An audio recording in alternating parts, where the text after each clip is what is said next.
I'm Rob Wilson, president of Employco USA. Welcome to this week's HR Chat. With me is Jason Eisen, our vice president of HR. Hey, everyone. So, Jason, the Department of Labor, we're seeing an increase in their overtime claims and cases. Yeah, it's a trend that I don't think is going to be stopping anytime soon. The Biden administration is really signaling that they're kind of keeping up with compliance enforcement, but now really going towards investigation enforcement and penalties. We recently saw that the DOL has added 100 new investigative officers. Yeah, so that's a strong signal, not only from the actual number of claims and the dollar amounts, but the DOL is hiring more investigators to kind of look into these claims. So back a year or two ago, the wage base was raised from up to $35,568. So before it was in the low 20s. So initially during the Obama years, they had wanted to raise into the 40s. So it's currently at 35,000. Do you think that's going to go up more? I do. I think so. That overtime threshold right now, where anybody paid over that $35,000 threshold is automatically, or anybody paid under the $35,000 is automatically non-exempt and eligible for overtime. Right.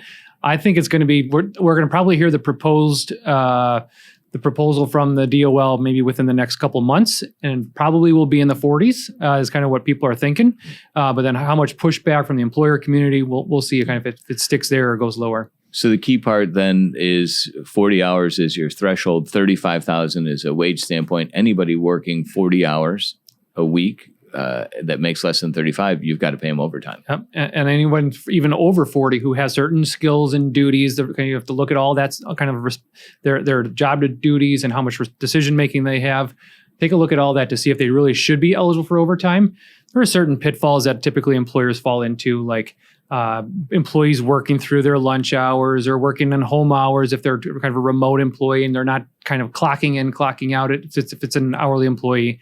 And then there's the independent contractor employee that's always been around. It's just going to be kind of looked at a little bit more over the next few months. Yeah, that's something to look at too. If your remote workers or even your in-house workers when they're home, do you require them to check email all the time? Because if they are checking email at 10 at night and don't have to, is that a voluntary? So that's something you should look at from your handbook standpoint, because technically if they're working or checking email at 10 at night, you owe them for that time. Yeah. And if you don't want that to happen, do some training.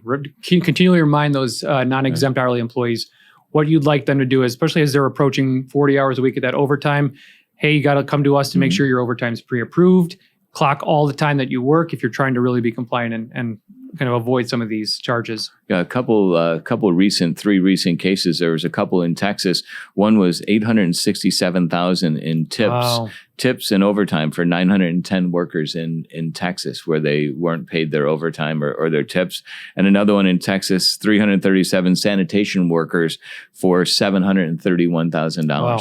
Yeah. That takes a bite. And the last one that was pretty recent was Virginia, back wages for 55 employees, $196,000. So it's real dollar amounts. And then once you get past that, the wages, then you also have penalties and interest and fines. So if you're not paying attention to overtime, you definitely want to. Even if you think you have a good relationship with the employee now and a good agreement, like, hey, I'll work this, I'm not going to put it on my overtime, or an independent contractor, hey, I can be an independent contractor, I don't have to be a W-2 employee. Things can go south when that relationship ends. That's usually when the former employee will approach the Department of Labor to say, I worked a lot of time and I wasn't paid overtime, or I worked and I was classified as an independent contractor. I think I should have been a W-2 employee. Right. If you have any questions, let us know, HR@employco.com. We're here to help. Great. Thanks.